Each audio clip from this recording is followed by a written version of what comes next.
નમસ્કાર. આપ જોઈ રહ્યા છો એબલ 24 ન્યૂઝ.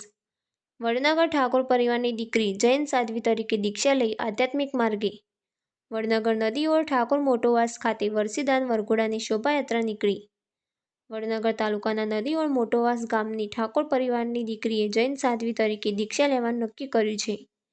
આ દીક્ષા નિમિત્તે આજે વડનગર નગરમાં ભવ્ય વરસીદાન વરઘોડાની શોભાયાત્રા નીકળી હતી. શોભાયાત્રા દરમિયાન શહેરભરમાં ધાર્મિક અને આધ્યાત્મિક વાતાવરણ છવાઈ ગયું હતું. સ્થાનિક લોકો અને ભક્તોએ ફૂલમાળાઓથી સ્વાગત કરી આ પવિત્ર ક્ષણનો આનંદ માણ્યો હતો.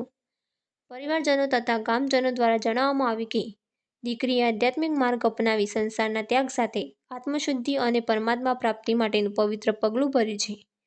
આ પ્રસંગે સૌએ પ્રાર્થના કરી કે દીક્ષાર્થી દીકરી દરેક માનવીમાં આધ્યાત્મિક ચેતના જગાડે અને સદગુરુના જ્ઞાનથી પૃથ્વીના 5 તત્વો વચ્ચે સંતુલન સ્થાપિત કરી સાચા સંન્યાસી જીવનમાં પ્રવેશ કરે.